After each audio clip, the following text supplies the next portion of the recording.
დილის გადაცემა კვლავ პირდაპირ ეთერშია. მთელი ორკესტრია ჩვენთან ერთად, კონსერვატორიის სტუდენტური ორკესტრი, რომლებიც ძალიან მალე შემოგვერთდებიან. დიდი ხალხმრავლობა, თუ რატომ ამას ანიგონტერი გვეტყვის. მოგესალმებით, მშვიდობის საქართველო, ორი მუსიკალური ჟანრის კლასიკური და ელექტრონული ინდი მუსიკის კოლაბორაცია. სტერეოტიპ აზროვნებასა და კლასიკურ მელოდიაში თანამედროვე აკორდები იჭრება.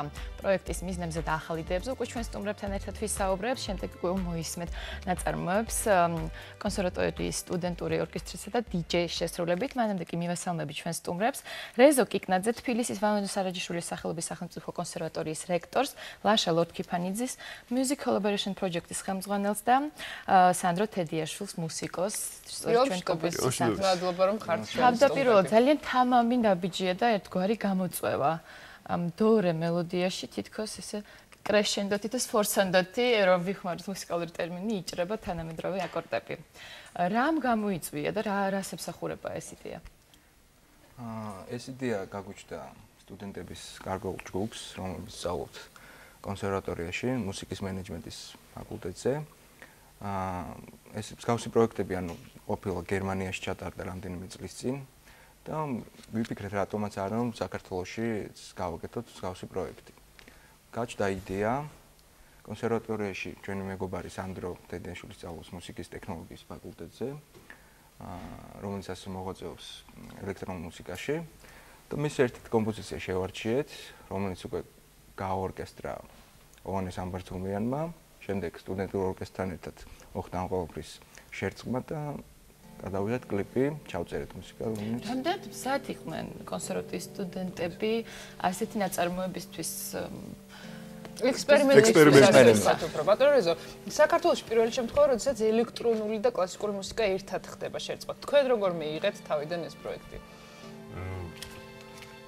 სტუდენტები რამდენად მზად იყვნენ, ან უნდა იყვნენ ესეთი რამებისთვის, მან პასუხი ერთმნიშვნელოვანი, სტუდენტი უნდა იყოს სწორედ იმ ყველაფრისთვის მზად, რისთვისაც შეიძლება მისი მასწავლებელი არ აღმოჩნდეს.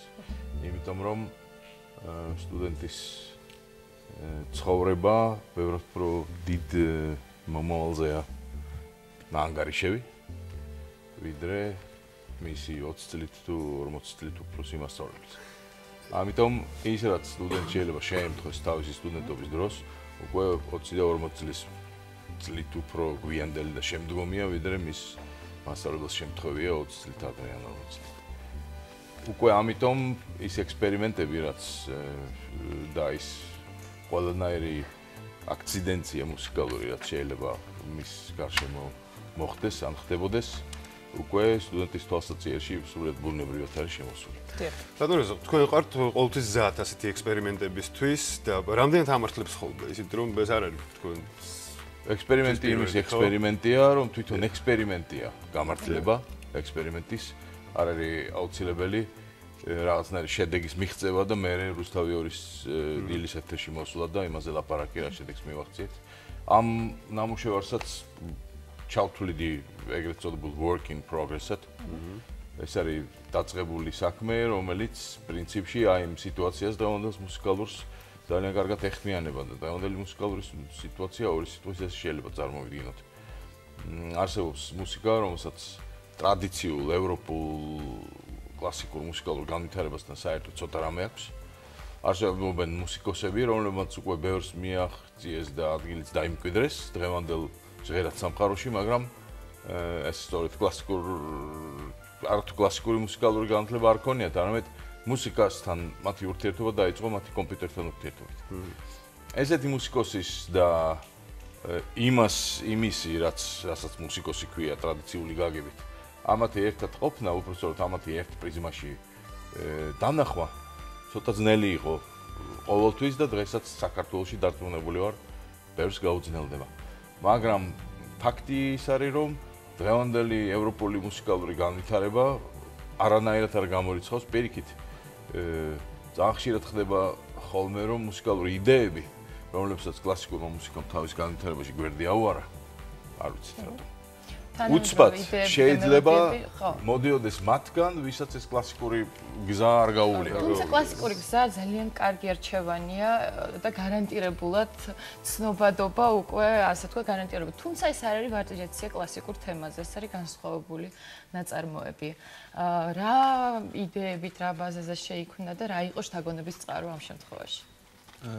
პრინციპში მეც რომ ეს მუსიკა რო გავაკეთე არ იყო გათვლილი მაინც და მაინც ორკესტრისთვის ეს ჩემთვის ავიღე გავაკეთე და შემდეგ ლაშამ რამოდენიმე ადამიანმა აირჩიეს ეს მუსიკა რათა გაეკეთებინათ ორკესტრთან ერთად და მე მგონი კარგი გამოვიდა ერთად კარგი შერწყმა არის და სამომავლოდ დიდი სანამ ამ შერწყმამდე მიდიხარ ხო ცალ-ცალკე აღებული ელექტრონული მუსიკა და კლასიკური მუსიკა ერთად წარმოუდგენელია თანჩეულებრივი მსმენელისთვის რა არის მთავარი ამ დროს თქვათ რა უნდა ემთხვეოდეს ან რა უნდა მოერგოს ერთმანეთს ეს სინთეზი როგორ უნდა მეიღო ნუ ეს უკვე დამთხევა გემოვნების ამბავიც არის როგორ ნუ ბევრი უმუშავეთ ამაზე ძალიან თითოეული წამის გათვლა თითოეული ინსტრუმენტი როგორ შეუშლის არ შეუშლის ხელს ელექტრომუსიკას, მაგრამ მოვახდინეთ იმის სინთეზი, რომ საბოლოო ჯამში არაფერი არ ყოფილიყო ზედმეტი და არაფერი არ დაკლებოდა. ლაშა, მხოლოდ ელექტრონული მუსიკა და კლასიკური შესრულება ორკესტრის მიერ არ იქნება. კიდე შეიძლება დაემატოს ბენდი. ანუ როგორ განვითარდება ეს პროექტი და საბოლოო სახეს როდის მივიღებთ? საბოლოო სახეს მივიღებთ დაახლოებით დეკემბრის შუა რიცხვებში გეგმავთ უკვე დიდ ლაივ კონცერტს. სადაც იქნება სანდრო თედიაშვილის თედარტიც და რომელიმე კონკრეტული ჯგუფი მოლაპარაკები მიმდინარეობს უკვე თითქმის გადაწყვეტილი მაგრამ ჯერჯერობით არ დავასახელებ საკმაოდ ცნობადი ჯგუფი არის საქართველოში და დარწმუნებული ვარ მაყურებელი ძალიან კარგად მიიღებს ამ ჯგუფის და ორკესტრის კოლაბორაციას. მე აქვე მაყურებელს ვეტყვით რომ ლაშას ვიცნობთ თესეუ არტიდან ორიგინალური ინსტრუმენტებით შესრულებული ნაწარმოებები ბევრს გვახსოვს და ვიხსოვს გამოჩევა ორიგინალური იდეებით. ასევე უჩვეულდა ორიგინალური იყოს სივრცე, სადაც ხერთ კლიპის გადაღება უკვე არსებულ აუდიო მასალაზე და რომელიც ვერსიასაც ასევე ნახავს მაყურებელი. მორიედი სიტყვაში უშუალოდ კლიპის შესახებ.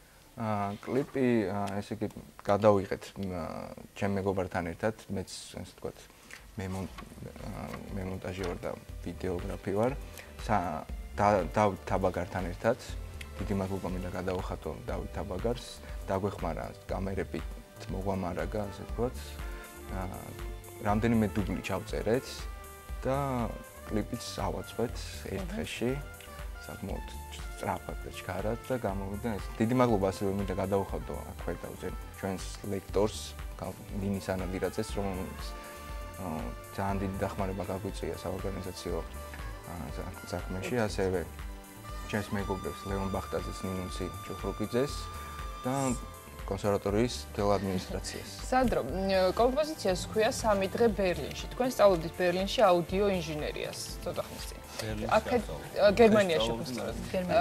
აი ეს სახელწოდება თქვა თქვენ გერმანული თემიდან გამომდინარეა, რომ იქ სწავლობდით. თუ საიდან? აი ეს იყო უბრალოდ workshop-ზე ჩავედი 3 დღე ბერლინში პირველად და იქ იყო ჩემთვის რა ხელოვნების ხავი, ყველაფერი იქ ხდება რა. მაინც ის დამრჩა ეს გერმანიაში რომ მე მაინტერესებს რა ხდება ამ დროს კონსერვატორიაში და რამდენად ისწავლება და რამდენად ექცევა ყურადღება სწორედ თანამედროვე ტენდენციების შემოჭრას და ექსპერიმენტები გვექნება ბევრი კარგი მე მგონი ეს რაც დღეს აქ ხდება ამ ეთერში იმის ნიშანია რომ კონსერვატორიაში ხდება უბრალოდ კონსერვატორიაში უკვე მეორე წელია აი ამ ახალ განყოფილებაზე ახალ პროგრამაზე რომელსაც ქვია მუსიკა და დღევანდელობა ამის ფარგლებში სწორედ 3 კონცენტრაცია თუ 3 მიმართულებაა მუსიკის ტექნოლოგია, მუსიკის ჟურნალისტიკა და მუსიკის მენეჯმენტი. ეს ერთობლივი პროექტი სწორედ იმითაც არის ჩემთვის პირადად ღირებული და კონსერვატორიისთვის, რომ ეს არის სწორედ ინტერაქცია ამ 3 ამ მიმართულებას შორის. და მე ვიცი, რომ აქ ძალიან ეს მართლა ეხლა არის დაწყებული ეს მუშაობა. აქ კიდე ძალიან ბევრი თავგადასავლებია მოსალოდნელი. თუნდაც ის ბენდის შემოერთება მე მშლელობის დროს. აქ თვითონ ოვიკას რომელიც ახლა იქ დგას და ალბათ ორკესტრულ დირიჟორებს ოვიკას სამუშაოც ჯერ ახლა იწყება შეიძლება ითქვას იმიტომ რომ ორკესტრიც თავისი ფუნქციონირებით თავისი თვას ნამდვილად იტყვის და არ იქნება მარტო იმ აკორდების დამკვრელი რომელიც მოდის სანდროს ტრეკიდან მაგრამ თავისთავად ეს სინთეზი და ეს სინთეტურობა ამ განყოფილებისა აისახება სწორედ ესეთ პროექტებში და ესეთ ნამუშევარში. იმიტომ რომ მნიშვნელოვანია რომ კონსერვატორიამ, რომელსაც პრეტენზია აქვს დღევანდელობაზე, სწორედ დღეს დღევანდელობის ამსახველი მუსიკალური სიტუაციები უნდა გაიაზროს და გადაწყვიტოს. კარგია რომ ახალგაზრდებს აქვთ ასეთი კარგი ხელშეწყობა კონსერვატორიიდან.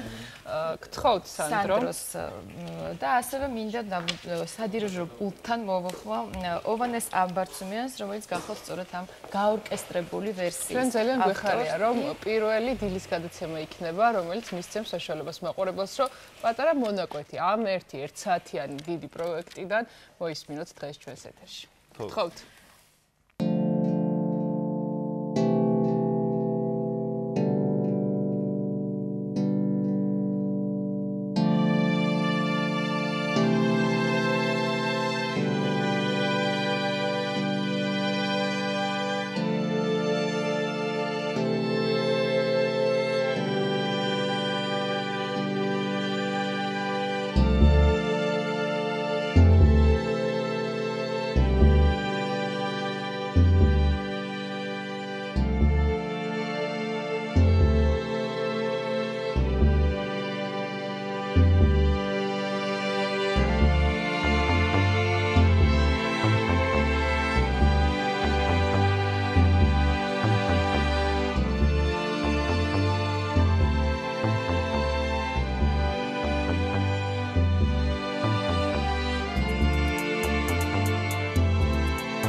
ბრავო, ძალიან დიდი მადლობა სანდრო თედიაშვილი და კონსერვატორიის სტუდენტური ორკესტრი. რუსთავ ერთილის გადაცემა კი რეკლამის შემდეგ დაბრუნდება დროებით.